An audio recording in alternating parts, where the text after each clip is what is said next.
سوال نمبر 11۔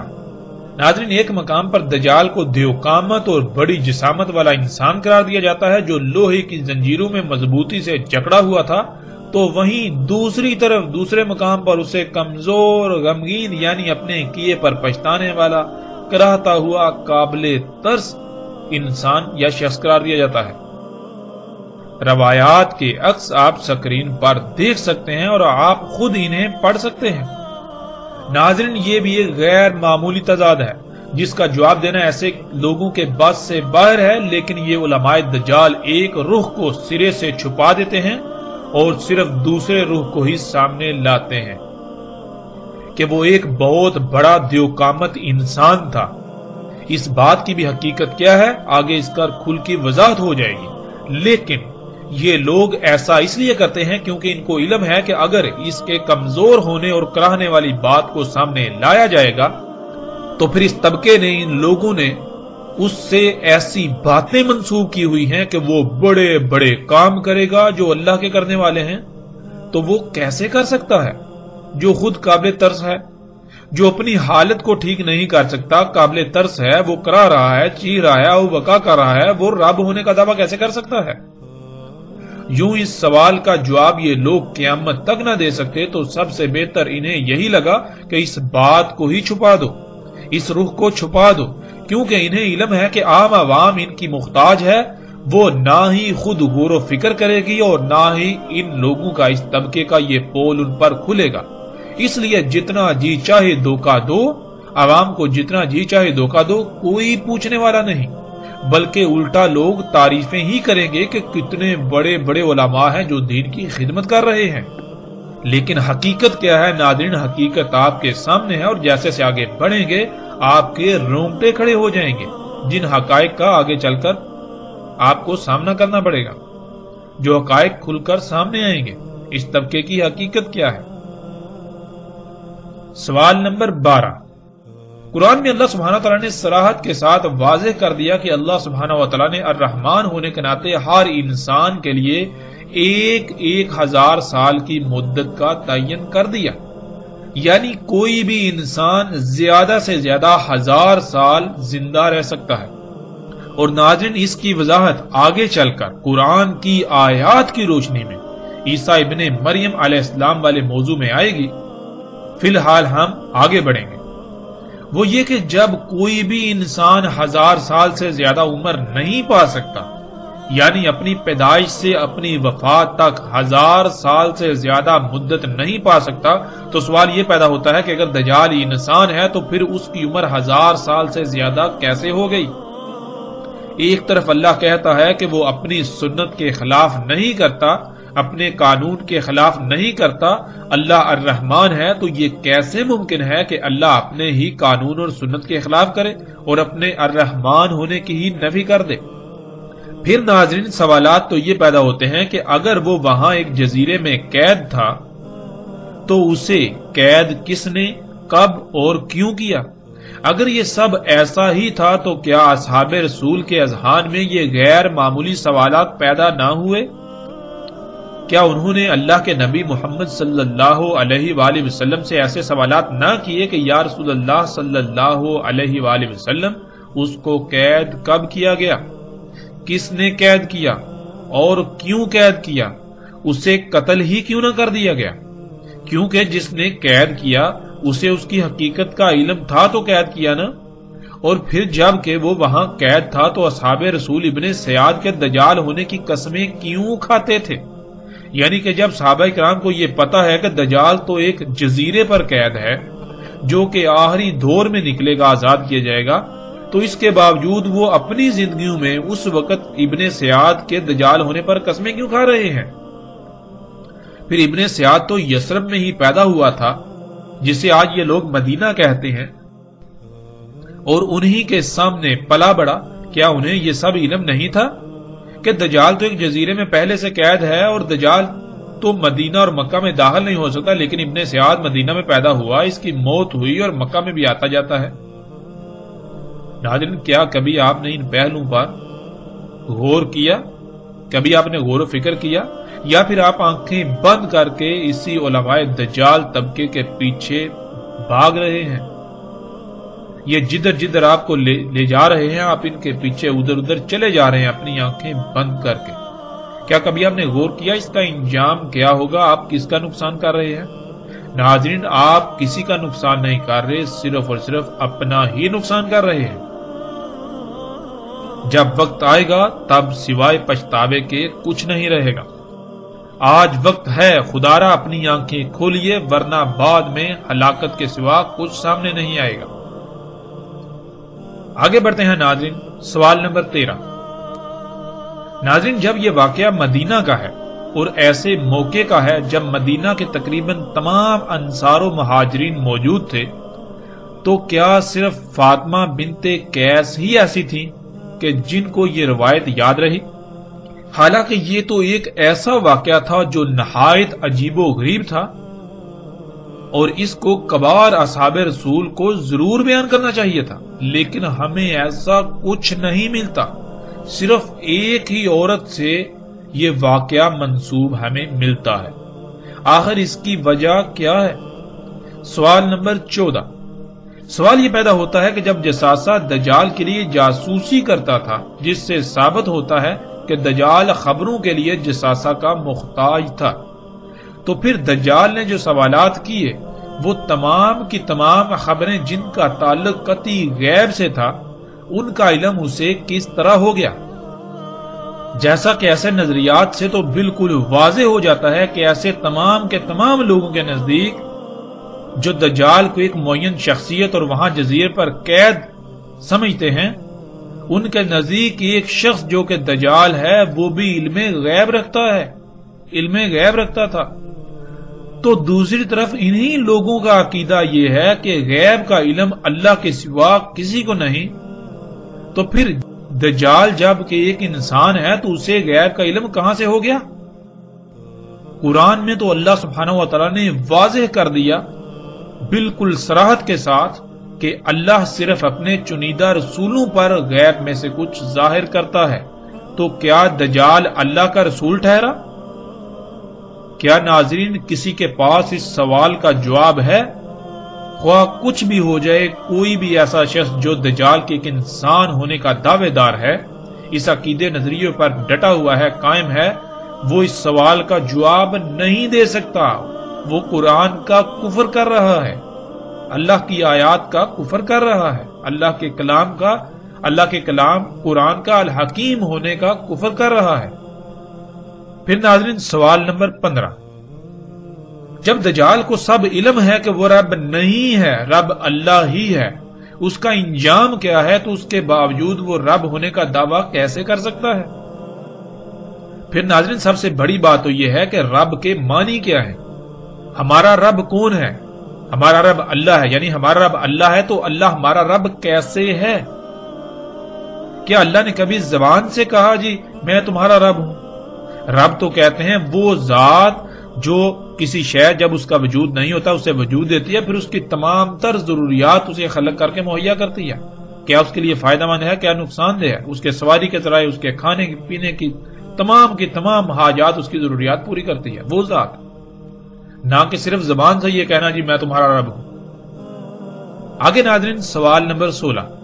جب دجال کو یہ بھی پہلے سے علم ہے کہ اسے مدینہ میں داخل نہیں ہونے دیا جائے گا، جیسا کہ جو ان لوگوں نے تراجم کیے ہوئے ان تراجم میں بالکل واضح ہے کہ دجال کو یہ علم ہے، دجال خود کہتا ہے کہ مجھے مدینہ میں داخل نہیں ہونے دیا جائے گا، مدینہ کے ہر رستے پر ملائکہ مامور ہوں گے، تو علم ہونے کے باوجود دجال مدینہ جانے کی کوشش کیوں کرے گا؟ یعنی ناظرین اگر آپ کو یہ یقین ہو، آپ کو پہلے سے یہ بتا دیا جائے کہ آپ یہ کام نہیں کر سکتے، یہ ممکن نہیں، اور آپ خود تسلیم کر رہے ہوں کہ آپ یہ کام نہیں کر سکتے، آپ خود تسلیم کر، اس کے باوجود آپ وہی کام کیوں کریں گے؟ کیا اس کا کوئی جواب ہے؟ سوال نمبر 17. جساسہ نے اس جزیرے پر موجود محل میں جانے کو کہا جس میں دجال قید تھا. یہاں سوال یہ پیدا ہوتا ہے کہ کیا کسی جزیرے پر تعمیر شدہ محل موجود ہے؟ اور پھر یہ بھی نہیں کہا جا سکتا کہ اللہ نے اس محل کو دنیا کے انسانوں سے چھپا کر رکھا ہے، کیونکہ اصل بات تو یہ سامنے آتی ہے کہ اس جزیرے تک کسی کی رسائی نہیں، اور اگر کسی کی رسائی ہو جائے تو وہ نہ صرف اس محل کو دیکھ سکتا ہے بلکہ اس میں داخل بھی ہو سکتا ہے. جیسے وہ لوگ جو اس جہاز میں سوار تھے اور اس جزیرے تک پہنچ گئے، اور آج زمین کا ایک ایک انچ ایسا نہیں ہے کہ جو انسان کی نظروں کے سامنے نہ ہو۔ اوپر سیٹلائٹ گھوم رہی ہے جو پل پل پوری زمین کے انگ انگ کی تصاویر بنا رہی ہے، اور اسی سیٹلائٹ کے بنائے ہوئے نقشے کو نہ صرف آج لوگ دیکھتے ہیں، استعمال کرتے ہیں، بلکہ وہ دنیا کا واحد مصدقہ ترین نقشہ ہے جسے گوگل ارتھ کا نام دیا جاتا ہے۔ سمندروں میں کوئی چھوٹے سے چھوٹا بھی جزیرہ ایسا نہیں ہے جس پر آج انسان جا نہ چکا ہو۔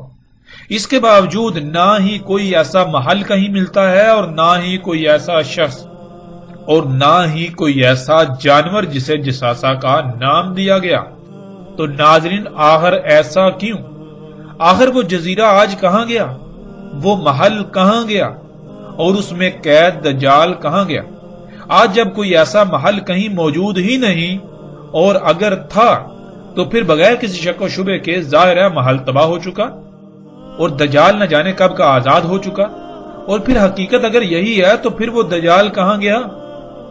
وہ دجال تو پھر آ کر بھی جا چکا، تو پھر کس دجال کا آج بھی انتظار کیا جا رہا ہے؟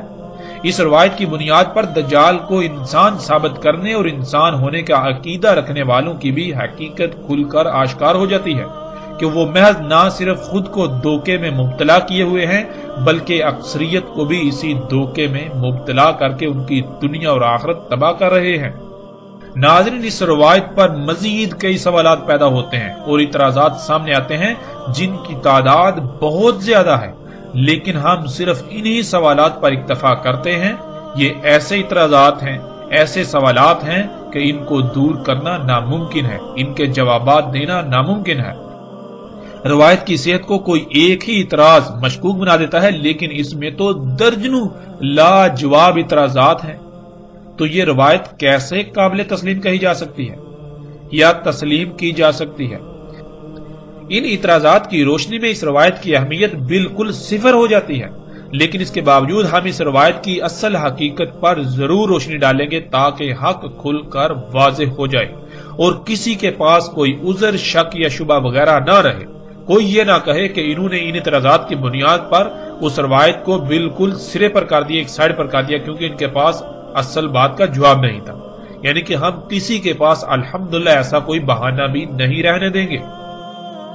ناظرین، جن جن کتب میں یہ روایت بیان کی گئی ہے، جب ان تمام مقامات کو سامنے رکھا جائے اور اگر اللہ سبحانہ و تعالیٰ کی طرف سے خالص علم حاصل ہو تو اس کو سمجھنے میں رائی برابر بھی مشکل پیش نہیں آتی۔ لیکن افسوس کی بات تو یہ ہے کہ ہم اللہ سبحانہ و تعالیٰ سے رجوع کرنے کے بجائے اپنی خواہشات کی تکمیل میں ساری محنت ضائع کرتے ہیں۔ لوگ حق کی تلاش کی بجائے جو ان کے اپنے نظریات ہوتے ہیں، جو ان کے اپنے عقائد ہوتے ہیں، انہیں علم ہوتا ہے کہ یہ باطل نظریات و عقائد ہیں، اس کے باوجود وہ اپنے باطل نظریات کو ہی حق ثابت کرنے اور دوسروں پر زبردستی مسلط کرنے کی کوشش میں لگے رہتے ہیں۔ ان تمام تر سوالات کے برعکس ناظرین، اب ہم آتے ہیں اس روایت میں جو واقعہ بیان ہوا اس کی حقیقت کی طرف۔ ناظرین، حقیقت یہ ہے کہ ایسا واقعہ ضرور پیش آیا، البتہ وہ کس کے ساتھ پیش آیا یہ ایک الگ بحث ہے، لیکن جب غور کیا جائے تو یہ واقعہ تمیم داری رضی اللہ تعالیٰ عنہ کے ساتھ ہی پیش آیا، نہ کہ ان کے علاوہ کسی اور کے ساتھ۔ جب ہم آگے بڑھیں گے، ذوالقرنین علیہ السلام کے موضوع پر جب بات ہوگی، یاجوج اور ماجوج کے موضوع پر بات ہوگی، تو پھر مزید ہم پر حقائق کھل کر سامنے آئیں گے جن کی روشنی میں بھی اس روایت کی حقیقت مزید واضح ہو جائے گی کہ ذوالقرنین علیہ السلام کون تھے۔ آگے آئندہ ایک ساتھ میں اس پر تفصیل سے بات ہوگی کہ ذوالقرنین سلیمان علیہ السلام تھے جنہوں نے ایک نہیں بلکہ 3 رکاوٹیں بنائی تھیں، 3 جو سد ہیں وہ تعمیر کی تھی۔ سب سے پہلے انہوں نے مغرب میں، جسے برمودا ٹرائینگل کے نام سے جانا جاتا ہے، وہاں ایک نحاس کی سد بنائی تھی، رکاوٹ بنائی تھی۔ نحاس کہتے ہیں جیسے یہ زمین کی مقناطیسی کشش ہے اس کو۔ پھر دوسری مشرق میں، جسے شیطانی اسلحہ یا ڈریگن ٹرائینگل کے نام سے جانا چاہتا ہے، جو کہ جاپان کے سمندر میں واقع ہے، وہاں ذوالقرنین سلیمان علیہ السلام نے ایک سد بنائی نحاس سے، وہ مادی نہیں یعنی غیر مادی تھی۔ تیسری ان دو رکاوٹوں کے درمیان اس مقام پر جہاں دو چٹانوں کے درمیان ایک درا تھا اس کو بند کیا۔ ناظرین، اس پر تفصیل کے ساتھ آگے چل کر بات ہوگی ذوالقرنین علیہ السلام اور یاجوج اور ماجوج کے موضوع پر آئندہ ایک ساتھ میں۔ مغرب اور مشرق والی صدعین یعنی دو رکاوٹیں مادی نہیں تھیں بلکہ وہ غیر مادی تھیں جن کو نحاس کہا گیا۔ نحاس بالکل ایسے ہی مقناطیسی قوت یا کشش کو کہتے ہیں جیسے مقناطیسی قوت زمین مسلسل پیدا کر رہی ہے، جس مقناطیسی قوت کی وجہ سے نہ صرف ہر شے زمین کی طرف کھینچی ہوئی ہے بلکہ اسی قوت کی وجہ سے زمین کے گرد 7 مختلف تہوں پر مشتمل ایک حصار قائم ہے جنہیں زمین کے 7 آسمان کہا جاتا ہے۔ زمین کی مقناطیسی قوت کا ایک نارتھ یعنی شمال پول ہے اور ایک ساؤتھ یعنی جنوبی پول ہے۔ زمین کی مقناطیسی قوت کے شمال اور جنوب پول کی وجہ سے کمپاس کی سوئی کا رخ شمال اور جنوب کی طرف رہتا ہے۔ کیونکہ کمپاس میں موجود مقناطیسی ٹکڑا جس پر سوئی چپکی ہوتی ہے اس کو دونوں طرف سے زمین کی مقناطیسی قوت مخالف سمت میں دھکیلتی ہے۔ جیسے مقناطیس کے دو ٹکڑوں کو ایک ہی سمت میں آمنے سامنے لایا جائے تو ایک دوسرے کو دور دھکیلتے ہیں، بالکل اس طرح کمپاس میں موجود مقناطیسی ٹکڑا اس ٹکڑے کو دونوں طرف سے زمین کی مقناطیسی قوت مخالف سمت دھکیلتی ہے جس سے اس کا رخ شمال اور جنوب کی طرف ہو جاتا ہے اور سوئی وہیں ٹھہر جاتی ہے۔ لیکن اگر کمپاس کسی ایسی جگہ پر رکھا جائے جہاں زمین کی مقناطیسی قوت کے علاوہ ایک اور مقناطیسی قوت موجود ہو، بالکل وہی مقناطیسی قوت جو زمین سے نکل رہی ہے، جو زمین کی مقناطیسی قوت ہے، لیکن اس کا رخ زمین کی مقناطیسی قوت کے متضاد ہو یعنی اس کا مشرق اور مغرب پول ہو، تو کمپاس کی سوئی کسی ایک جگہ پر نہیں ٹھہرے گی بلکہ وہ تھرتھرانا شروع کر دے گی، وہ پزل ہو جائے گی، کیونکہ زمین کے مقناطیسی قوت اسے کہہ رہی ہے کہ تم نے اپنا رخ شمال اور جنوب کی طرف کرنا ہے، لیکن جو دوسری مقناطیسی قوت اس مقام پر موجود ہے جس کا پول مشرق اور مغرب ہے، وہ کیا کہے گی، وہ اسے حکم دے گی، وہ اس کے اوپر دباؤ ڈالے گی، تم نے اپنا رخ جو ہے مشرق اور مغرب کی طرف کرنا ہے۔ اب دونوں کے درمیان وہ پزل ہو جائے گی، اس طرح جو کمپاس کی سوئی ہے وہ تھرتھرانا شروع کر دے گی۔ ناظرین، اب تصور کیجئے کہ آپ کے پاس ایسی مقناطیسی قوت پیدا کرنے کی صلاحیت ہو اور آپ ایسی مقناطیسی قوت یعنی نحاس خلق کریں جس کا ایک پول مشرق اور دوسرا مغرب کی سمت ہو، یعنی زمین کے پولز کے متضاد ہو، تو زمین کی مقناطیسی قوت اور آپ کی خلق کردہ مقناطیسی قوت کے عین وسط میں اگر کوئی انسان پہنچ جائے یا کوئی بھی شے پہنچ جائے تو وہ شے وقت کی قید سے آزاد ہو جائے گی، اس کے لیے ماضی، حال، مستقبل ختم ہو جائے گا۔ اگر آپ اس نقطے پر پہنچ جائیں تو آپ وقت کی قید سے آزاد ہو جائیں گے اور آپ ماضی، حال یا مستقبل کو جاگتے ہوئے ایسے دیکھ سکیں گے جیسے انسان رات کو خواب میں کچھ دیکھتا ہے، یعنی آپ بالکل ایک ایسی کیفیت میں چلے جائیں گے جیسے کہ آپ خواب دیکھ رہے ہوتے ہیں، لیکن حقیقتاً وہ خواب نہیں ہوگا، آپ حقیقتاً وہ سب کچھ دیکھ رہے ہوں گے لیکن وقت کی قید سے آپ آزاد ہو چکے ہوں گے۔ اور جب آپ اس نقطے سے، اس مقام سے باہر نکلیں گے تو آپ اسی وقت میں آ جائیں گے، یعنی بالکل سیم وہی وقت ہوگا جس وقت میں آپ اس نقطے میں داخل ہوئے تھے، یعنی وقت گزرا ہی نہیں ہوگا۔ اور ناظرین، اس بات کو دنیا کا کوئی ایسا سائنسدان بھی غلط ثابت نہیں کر سکتا جو ایسے پروجیکٹ پر کام کر رہا ہے، اور اس پر اس وقت امریکہ، روس، جاپان اور چین بہت شدت سے کام کر رہے ہیں۔ الٹا یہ ان کے لیے ایک عظیم راز ہے، عظیم راز سے پردہ اٹھنا ہوگا، لیکن اس راز کے کھلنے سے اب ان کو کوئی فائدہ نہ ہوگا کیونکہ اب تباہی سر پر آ چکی ہے۔ ناظرین، تمیم داری رضی اللہ تعالیٰ عنہ مشرق کی طرف ڈریگن ٹرائی اینگل میں اپنے جہاز میں سفر کر رہے تھے اور وہیں ان کا جہاز گم ہو گیا اور وہ اس نقطے میں داخل ہو گئے تھے جو ذوالقرنین سلیمان علیہ السلام کی خلق کردہ نحاس یعنی مقناطیسی قوت اور زمین کی مقناطیسی قوت کا عین وسط تھا۔ جب وہ اس نقطے میں داخل ہوئے تو وہ وقت کی قید سے آزاد ہو گئے اور انہوں نے مستقبل کو اپنی آنکھوں سے جاگتے ہوئے بالکل ایسے دیکھا جیسے کہ آپ خواب دیکھتے ہیں۔ آج جو کچھ ہو رہا ہے وہ سب انہوں نے اپنی آنکھوں سے دیکھا، بالکل ایسے ہی جیسے کہ خواب دیکھا جاتا ہے، یعنی کہ جیسے آپ خواب دیکھتے ہیں بالکل اس طرح انہوں نے مستقبل کو اپنی آنکھوں سے دیکھا۔ وہ اس وقت عیسائی تھے اور یہی ان کی محمد صلی اللہ علیہ وآلہ وسلم پر ایمان لانے کی بھی وجہ بنی۔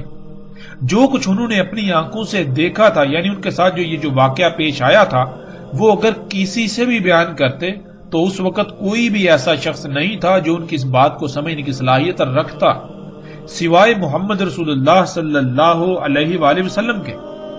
بلکہ اگر وہ کسی سے ایسی بات کرتے بھی تو ان کو پاگل کہا جاتا اور ان کا مذاق اڑایا جاتا اور ان کو تحقیر کا نشانہ بنایا جاتا، کیونکہ یہ بات کسی کی عقل میں آنے والی نہیں تھی۔ لیکن تمیم داری رضی اللہ تعالیٰ عنہ کو اس کا علم تھا کہ جو وہ دیکھ چکے ہیں، یعنی جو مستقبل انہوں نے اپنی آنکھوں سے دیکھا ہے، جو مستقبل کا مشاہدہ کر چکے ہیں، واحد محمد صلی اللہ علیہ وآلہ وسلم ہی ایک ایسی شخصیت ہیں جو نہ صرف اللہ کے رسول ہیں بلکہ ان کی بات کو سمجھنے کی صلاحیت رکھتے ہیں۔ اسی وجہ سے جب وہ واپس پہنچے تو سیدھے رسول اللہ صلی اللہ علیہ وآلہ وسلم کو یہ سارا قصہ سنایا، یہ سارا واقعہ سنایا کہ انہوں نے مستقبل کو اپنی آنکھوں سے دیکھا کہ دنیا کے کیسے کیسے حالات بدلیں گے، اور بالآخر دجال یعنی ٹیکنالوجی، جنہیں آج مشینیں اور جدید ایجادات کا نام دیا جاتا ہے یا نام دیے جاتے ہیں، پوری دنیا کو اپنے لپیٹ میں لے لے گا۔ یہ اشیاء، یہ جو دجال ہے، پوری دنیا کو اپنے لپیٹ میں لے لے گا۔ رسول اللہ صلی اللہ علیہ وآلہ وسلم یہ سارا واقعہ سننے کے بعد تمیم داری رضی اللہ تعالیٰ عنہ کو سب کے سامنے لائے اور ان کو سب کے سامنے واقعہ بیان کرنے کا کہا، لیکن اس سے پہلے رسول اللہ صلی اللہ علیہ وآلہ وسلم نے ان کو بتا دیا تھا کہ کیسے الفاظ استعمال کرنے ہیں، کیونکہ اگر جو کچھ دیکھا تھا وہ سب ویسے ہی بیان کیا جاتا تو کسی کی بھی عقل میں بات نہ آتی، کیونکہ اس وقت آج ان ایجادات کے بارے میں تصور کرنا بھی محال تھا۔ اس لیے اس سارے واقعے کو کیسے بیان کرنا ہے، کیسے الفاظ استعمال کرنے ہیں، رسول اللہ صلی اللہ علیہ وآلہ وسلم نے وہ تمام الفاظ تمیم داری رضی اللہ تعالیٰ عنہ کو بتائے، یعنی کہ بالکل ایسے ہی جیسے کہ ماضی میں بہت کچھ ہوا، بہت بڑے بڑے واقعات ہوئے، لیکن قرآن میں اللہ سبحانہ و تعالیٰ نے ان واقعات کو اپنے الفاظ میں بیان کیا۔ مثال کے طور پر جب قرآن یہ کہتا ہے کہ وہ جو قوم تھی جہاں ذوالقرنین علیہ السلام گئے تھے، جن کو یاجوج اور ماجوج سے بچانا تھا، وہ قوم تو کسی بھی قسم کی کوئی بات سمجھنے کی صلاحیت ہی نہیں رکھتی تھی، وہ بات سمجھنے کے قریب ہی نہیں تھی۔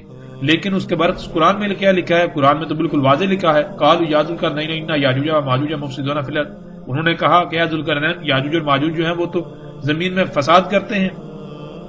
تو پھر انہوں نے یہ کیسے کہہ لیا جب وہ کوئی بات سمجھنے کے قابل ہی نہیں تھے، بات سمجھنے کے قریب، تو انہوں نے عربی میں کیسے کہہ دیا؟ نہیں، یہ ان کے الفاظ نہیں ہیں، بلکہ یہ قرآن میں اللہ کے الفاظ ہیں۔ وہ واقعہ اس وقت جو پیش آیا، اللہ سبحانہ و تعالیٰ نے قرآن جو کہ اللہ کا کلام ہے اپنے الفاظ میں اسے بیان کیا۔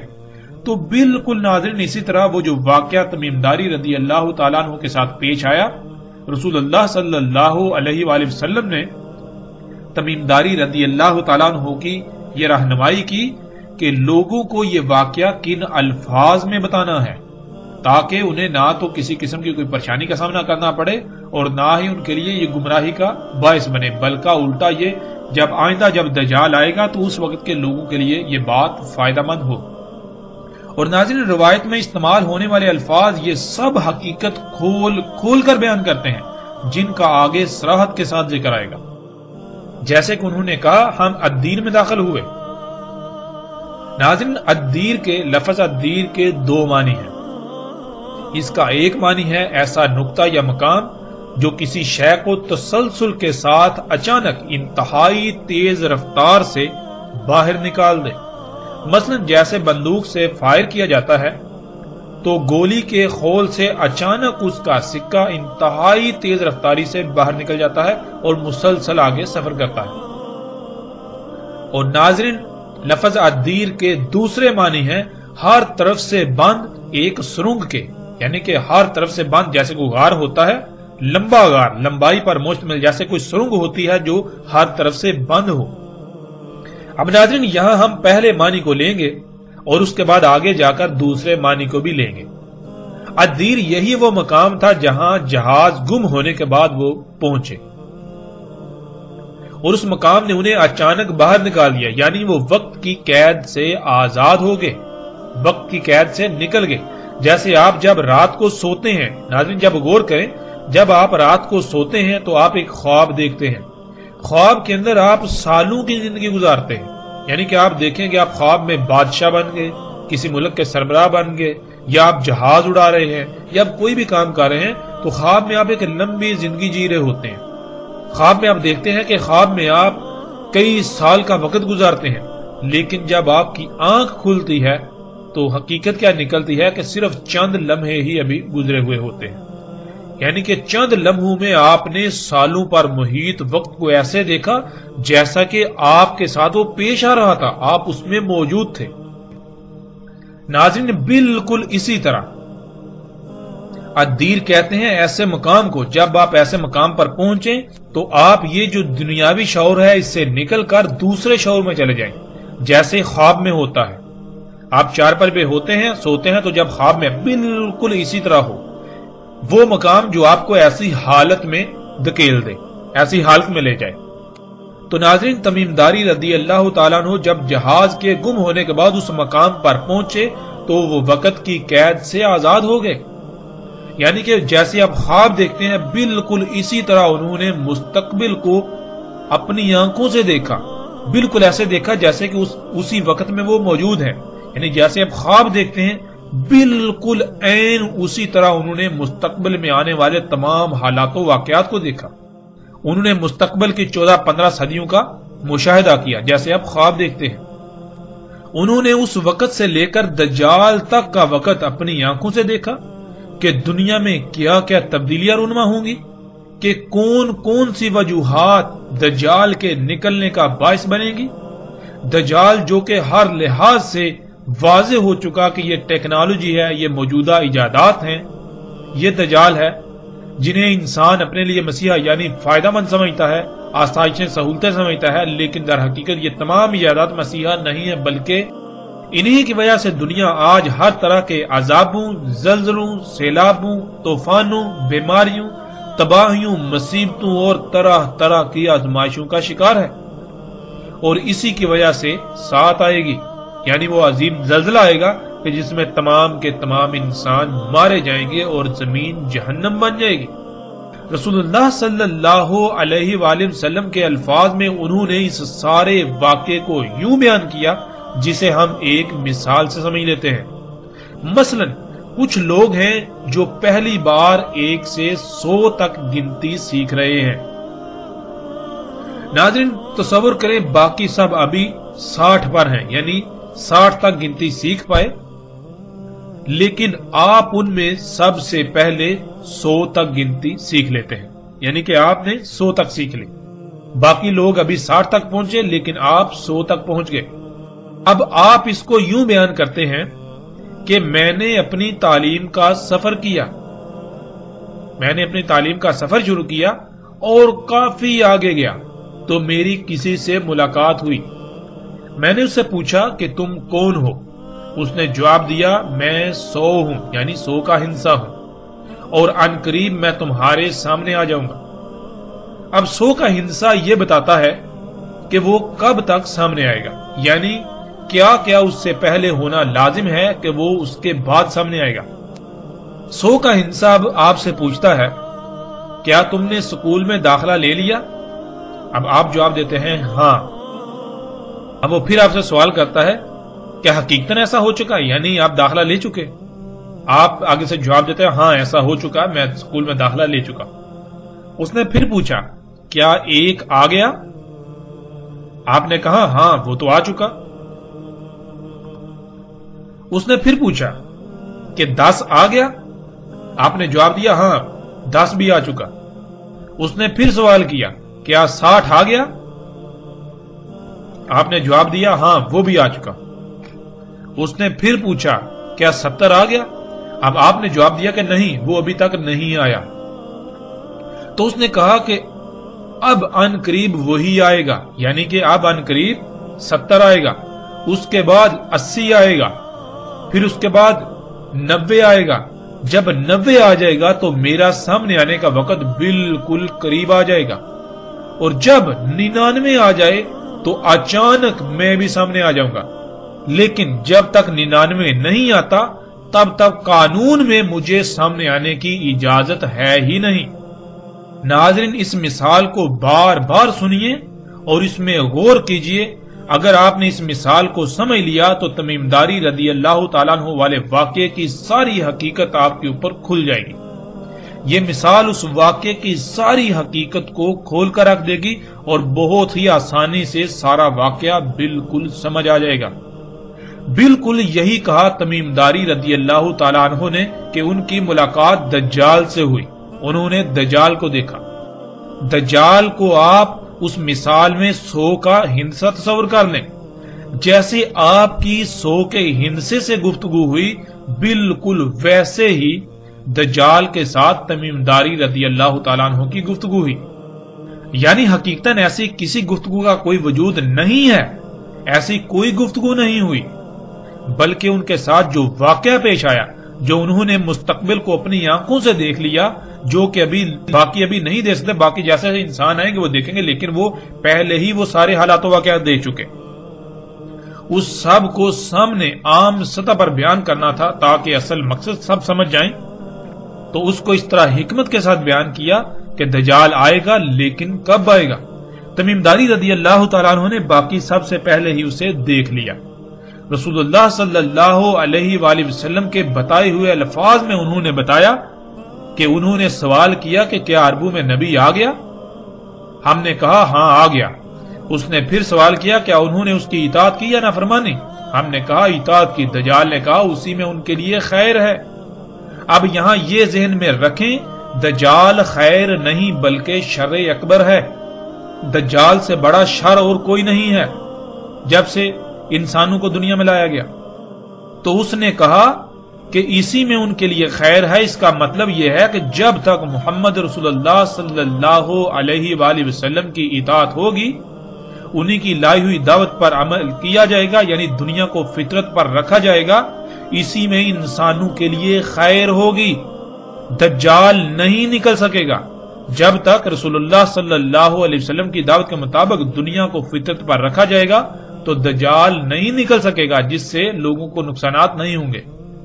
دجال تب ہی نکلے گا جب محمد رسول اللہ صلی اللہ علیہ وآلہ وسلم کی نافرمانی کی جائے گی، جب اس دین کو چھوڑ دیا جائے گا جو محمد رسول اللہ صلی اللہ علیہ وآلہ وسلم نے واضح کیا تھا، دین فطرت۔ محمد رسول اللہ صلی اللہ علیہ وآلہ وسلم نے اور اللہ نے قرآن میں دنیاوی مال و متاع کو دھوکے کا سامان قرار دیا اور اس کے قریب بھی جانے سے منع کر دیا اور اس سے دور رہنے کا بار بار حکم دیا۔ جب تک انسان ایسا کریں گے تب تک وہ اس دنیاوی مال و متاع کے دجل سے بچے رہیں گے، اور جب وہ اس کے پیچھے پڑیں گے تو ایسے دجال کا شکار ہوں گے کہ حق کو سمجھنا ناممکن کے قریب تر ہو جائے گا۔ دنیا میں آنے کا مقصد کیا ہے؟ سب کے نزدیک دنیاوی مال و متاع، جس کو اللہ نے قرآن میں دھوکہ کہا، اسی کا حصول بن جائے گا۔ رسول اللہ صلی اللہ علیہ وآلہ وسلم نے بتا دیا تھا کہ کب تک ان کی اطاعت کی جائے گی، جیسے کہ اطاعت کرنے کا حق ہے۔ اس کے لیے محمد رسول اللہ صلی اللہ علیہ وآلہ وسلم نے کہا تھا کہ خلافت علی منہاج نبوہ رہے گی 30 سال، پھر اس کے بعد جو کچھ ہوگا وہ بھی بیان کر دیا۔ اب آپ سے سوال یہ ہے کہ اگر آج تک پوری دنیا میں خلافت علی منہاج نبوت قائم رہتی تو کیا دنیا کی آج یہ حالت ہوتی؟ دجال نکل سکتا تھا؟ یعنی یہ موجودہ ٹیکنالوجی جو شرع اکبر ہے، جو شرک اکبر ہے، انسان یہ کر پاتا؟ ہرگز نہیں کر پاتا۔ تو یہی انہوں نے کہا محمد رسول اللہ صلی اللہ علیہ وآلہ وسلم کی اطاعت میں ہی خیر ہے۔ جب ان کی نافرمانی کی جائے گی تو یہی وجہ بنے گی دجال کے نکلنے کی۔ پھر اسی طرح بتدریج جو سوال انہوں نے بیان کیے کہ دجال نے ان سے پوچھا کہ فلاں ہو گیا اور فلاں ہو گیا، تو اس کا مطلب یہ تھا کہ دجال کے آنے سے پہلے فلاں کچھ ہوگا، جب تک وہ نہیں ہوگا تب تک دجال نہیں نکل سکتا۔ یعنی جن وجوہات کی بنا پر ٹیکنالوجی، یہ جدید ایجادات جو کہ دجال ہیں، وجود میں آئیں گی، دجال وجود میں آئے گا، جب تک وہ عوام الوقوع پذیر نہیں ہوتے تب تک دجال نہیں آ سکتا۔ جیسے مثال کے طور پر 10 کا ہندسہ ہے تو 10 کا ہندسہ آنے کے لیے پہلے 1 آتا ہے، پھر 2 آتا ہے، 3 4 5 6 7 8 9، پھر جا کے 10 آتا ہے۔ جب تک 1 نہیں آئے گا 2 کیسے آ سکتا ہے، 2 نہیں آئے گا 3 کیسے آ سکتا ہے، 3 نہیں آئے گا 4 کیسے آ سکتا ہے۔ اس طرح جب تک کہ 10 کے پیچھے جو عوامل ہیں، جب وہ عوامل نہیں وقوع پذیر ہو جاتے، تب تک وہ 10 کیسے آ سکتا ہے۔ ناظرین، پیچھے جو ہم نے مثال بیان کی اس میں اور جس طرح تمیم داری رضی اللہ تعالیٰ عنہ نے یہ واقعہ بیان کیا، اس میں کوئی فرق نہیں، ایک رائی برابر بھی فرق نہیں ہے۔ اگر آپ نے اس مثال کو سمجھ لیا تو آپ نے اس واقعہ کی حقیقت کو سمجھ لیا۔ جیسے آپ نے باقی سب ابھی 60 پر ہیں تو 100 تک گنتی سیکھ لی اور ایک مثال کی شکل میں باقیوں کو بتایا، بالکل اسی طرح تمیم داری رضی اللہ تعالیٰ عنہ کو اللہ سبحانہ و تعالیٰ نے اس وقت مستقبل دکھا دیا، جیسے آپ خواب دیکھتے ہیں، یہ دجال دکھا دیا، تو انہوں نے پھر ان الفاظ میں اس واقعے کو بیان کیا۔ ناظرین، اس کی مزید تصدیق روایات میں آنے والے الفاظ خود بخود کرتے ہیں۔ ابھی ہم صرف اور صرف اللہ کے فضل سے نہ صرف ان الفاظ کو سامنے رکھیں گے، بلکہ ان الفاظ کو کیسے توڑ مروڑ کر امت کو دھوکہ دیا جاتا رہا، انسانیت کو دھوکہ دیا جاتا رہا، اور دھوکہ دینے والوں کا بھی پردہ چاک کریں گے۔ اس کے باوجود اگر کوئی حق کی بجائے گمراہی کا سودا کرتا ہے تو حق آ جانے کے بعد ہی کرے گا، اور اس کے پاس روز محشر کوئی عذر نہیں ہوگا، کیونکہ اس پر حجت پوری ہو چکی۔ ناظرین، اس وقت سکرین پر آپ کو ابو داؤد کی روایت نظر آ چکی ہے۔ اس میں یہ ہے کہ پس جب رسول اللہ صلی اللہ علیہ وآلہ وسلم صلاۃ مکمل کر چکے بیٹھے رہے منبر پر اور ہنس رہے تھے، کہا سب انسانوں کے لیے لازم ہے کہ اپنی اپنی جگہ پر بیٹھے رہیں۔ پھر کہا کیا تم لوگ جانتے ہو تمہیں کیوں جمع کیا؟ انہوں نے جواب دیا اللہ اور اس کے رسول کو علم ہے۔ رسول اللہ صلی اللہ علیہ وآلہ وسلم نے کہا میں نے تمہیں رہب یا رغبت دلانے کے لیے جمع نہیں کیا، اور لیکن تمہیں اس لیے جمع کیا کہ تمیم داری ایک نصرانی شخص تھے، پس وہ میرے پاس آئے، پس میری بیعت کی اور خود کو میرے حوالے کر دیا، یعنی سرنڈر کر دیا، اور مجھے بیان کیا ایک حادثہ، یعنی ایک واقعہ جو اس کے ساتھ پیش آیا، اس نے وہ میرے ساتھ بیان کیا جو بالکل ویسا ہی ہے جیسا میں تم سے بیان کر چکا ہوں دجال کے بارے میں۔ یعنی یہاں یہ بات بالکل واضح ہو جاتی ہے کہ رسول اللہ صلی اللہ علیہ وسلم یہ کہہ رہے ہیں کہ تمیم داری رضی اللہ تعالیٰ کے ساتھ جو حادثہ پیش آیا، یعنی جو واقعہ پیش آیا، وہ بالکل ویسا ہی ہے جیسا میں تم سے بیان کر چکا ہوں دجال کے بارے میں۔ یعنی کہ دجال کے بارے میں جو تمہیں جو کچھ بتا چکا ہوں، بالکل وہی سب کچھ تمیم داری رضی اللہ تعالیٰ کے ساتھ وہ پیش ہے، ان کے ساتھ یہ واقعہ پیش ہے، انہوں نے سب دیکھا۔ انہوں نے مجھے بتایا کہ وہ سوار تھے سمندری کشتی میں لخم اور جزام کے 30 افراد کے ساتھ، بس انہیں آ لیا لہر انہیں، اور مہینہ بھر موجوں میں گرے رہے، اور سورج کے غروب ہونے کے وقت ایک جزیرے کی طرف جا لگے۔ پس چھوٹی کشتی میں سوار ہوئے، پس داخل ہوئے جزیرے میں، انہیں ملا دابا، بڑی دم والا اور بہت زیادہ الشعر والا، یعنی ہر طرف سے پینٹ کی تہ چڑھا ہوا۔ انہوں نے کہا ویل ہو تیرے لیے، کون ہے تو؟ اس نے جواب دیا میں جساسہ ہوں۔ اس شخص کی طرف چلو جو اس ہر طرف سے بند سرنگ میں ہے، پس اس میں کچھ شک نہیں اسے تمہاری خبر کی شدید چاہت ہے۔ کہا جب ہم نے اس سے اس شخص کا سنا تو ہم ڈر گئے کہ وہ شیطان ہوگا، ہم جلدی سے چلے حتیٰ کہ ہم داخل ہوئے ہر طرف سے بند سرنگ میں، یعنی اس ادیر میں، پس تب ہم نے دیکھے اس میں اعظم و انسان۔ ناظرین، لفظ انسان کے نیچے 2 زیریں ہیں، اور یہ عربی کا اصول ہے کہ جب بھی کسی لفظ کے نیچے 2 زیریں آتی ہیں تو وہ جمع کا صیغہ بن جاتا ہے، اس میں پھیلاؤ آ جاتا ہے، جس کے معنی ایک نہیں زیادہ انسانوں کے ہیں۔ اور اعظموں کا مادہ عین زوئے میم یعنی عظامہ ہے، جس کے معنی ہڈی کے ہیں۔ ہڈی میں قوت، سختی اور مضبوطی پائی جاتی ہے، اور ہڈی جسم میں پائی جاتی ہے۔ اگر جسم سے تمام کی تمام ہڈی نکال لی جائے تو جسم بے وقت و بے حیثیت ہو جاتا ہے۔ اعظم و انسان کہتے ہیں ایسے انسانوں کو جو غیر معمولی قوت، طاقت، سختی، مضبوطی کے حامل ہوں۔ اگر ان انسانوں کو نکال دیا جائے تو پیچھے باقی انسانوں کی اہمیت و حیثیت بالکل ایسی رہ جائے گی جیسے جسم سے تمام کی تمام ہڈی نکال لی جائے، جیسے جسم سے تمام کی تمام ہڈی نکال لینے کے بعد جسم کی اہمیت و حیثیت رہ جاتی ہے۔ اور ناظرین، لفظ انسان کے معنی کیا ہے؟ لفظ انسان کے معنی ہے بولا ہوا، یعنی جو اپنی ہی حقیقت کو اپنے ہی آپ کو بولا ہوا ہے۔ مثال کے طور پر آپ سے پوچھا جائے کہ آپ کون ہیں، آپ کیا ہیں، تو آپ یہ جو بشری وجود ہے، یہ جو مادی وجود ہے، اس سے ہی اپنی حقیقت سمجھنا شروع کرا، آپ کہیں کہ یہ میں ہوں۔ اب ناظرین غور کریں، جب آپ کہتے ہیں میرے ہاتھ، میرے پاؤں، میرا ناک، میرے کان، میرا سر، یعنی میرا جسم، جب ناظرین یہ جسم میرا ہے تو وہ کون ہے جو یہ کہہ رہا ہے میرا، جو میں کہہ رہا ہے؟ آخر وہ بھی تو کوئی ہے نا جس کا یہ جسم ہے۔ پھر وہ میں جب نکل جاتی ہے تو یہ جسم بالکل بے بنیاد ہو جاتا ہے، یہ مٹی بن جاتا ہے۔ وہ میں کون ہے؟ وہ میں ہی اصل ہے اور اس کو بھول گئے، اس لیے انسان کہا جاتا ہے۔ انسان کہتا ہے جو اپنے ہی آپ کو بھولا ہوا ہے، اپنی ہی حقیقت کو بھولا ہوا ہے۔